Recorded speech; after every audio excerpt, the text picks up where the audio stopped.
తాకట్లో ఉన్న మీ బంగారాన్ని విడిపించి ఆ రోజు ధరకే కొనబడుతుంది ఆచారి గోల్డ్.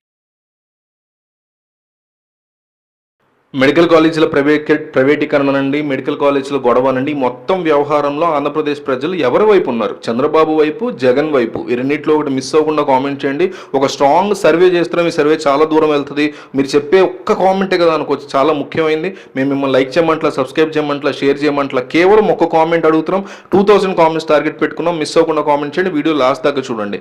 ఆంధ్రప్రదేశ్లో ప్రభుత్వ మెడికల్ కాలేజీల వ్యవహారం రోజు రోజుకి ముదురుతోంది. ముఖ్యమంత్రి చంద్రబాబు నాయుడు, ఉప ముఖ్యమంత్రి పవన్ కళ్యాణ్ ఆంధ్రప్రదేశ్ రాష్ట్రంలో అధికారంలో ఉన్న తెలుగుదేశం, జనసేన, భారతీయ జనతా పార్టీ సంకీర్ణ కూటమి ప్రభుత్వం, వైసీపీ మధ్య మాటల యుద్ధం నెలకొంది. వైఎస్ జగన్మోహన్ రెడ్డి ప్రభుత్వ హయాంలో రాష్ట్రంలో నిర్మితమైన 17 ప్రభుత్వ మెడికల్ కాలేజీలను చూపించడానికి సిద్ధంగా ఉన్నామంటూ వైసీపీ నాయకులు సవాల్ విసురుతున్నారు. కూటమి ప్రభుత్వంలో మంత్రులకి దమ్ముంటే తమతో వాటిని పరిశీలించడానికి రావాలని డిమాండ్ చేస్తున్నారు. పేద విద్యార్థులకి మెడికల్ విద్య, వారి నాణ్యమైన వైద్యాన్ని అందించాలంటే గొప్ప సంకల్పంతో జగన్ 17 ప్రభుత్వ మెడికల్ కాలేజీలను తీసుకొస్తే చంద్రబాబు వాటిని తనకు కావాల్సిన వారికి తెగ నమ్మేందుకు సిద్ధపడ్డారని ఆగ్రహం వ్యక్తం చేశారు. దాని మీద జగన్ ప్రభుత్వాన్ని ప్రశ్నిస్తే సమాధానం చెప్పలేక కూటమి మంత్రులు ఆయన మీద దూషణలకు తెగబడుతున్నారని ధ్వజమెత్తారు. ఈ పరిణామాల మధ్య మెడికల్ కాలేజీల పీపీపీ విధానం మీద వైద్య ఆరోగ్య శాఖ మంత్రి వై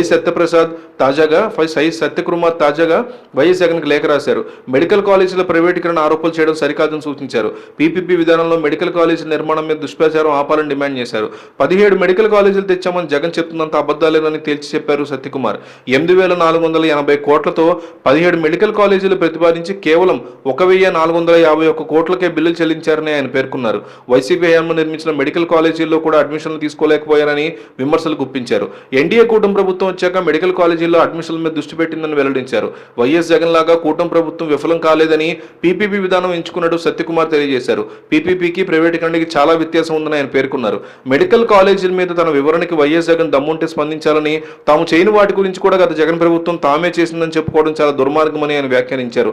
ఇప్పటికైనా మెడికల్ కాలేజీల పీపీపీ విధానం మీద వైసీపీ చేస్తున్న అసత్య ప్రచారాన్ని ఆపాలి అంటూ మంత్రి సత్యకుమార్ చాలా తీరస్ వ్యాఖ్యలు చేశారు. అయితే దీనికి రెస్పాన్స్గా, దీనికి సమాధానంగా వైఎస్ జగన్మోహన్ రెడ్డి వాళ్ళని వీళ్ళని కాదు, నేరుగా అబ్దుల్ నజీర్ని తీసుకుని రంగంలో దిగబోతున్నారని తెలుస్తుంది. ఎందుకంటే మొన్న ఆయన జగన్మోహన్ రెడ్డి స్థాపించారని చెప్తున్న విజయనగరం కావచ్చు, ఏలూరు కావచ్చు, ఇట్లాంటి 5 మెడికల్ కాలేజీలకి 2 సంవత్సరాలు పూర్తి చేసుకున్న సందర్భంగా అక్కడ కేక్ కటింగ్ చేశారు, ఇంకోటి చేశారు. ఇవన్నీ కూడా జరిగాయి.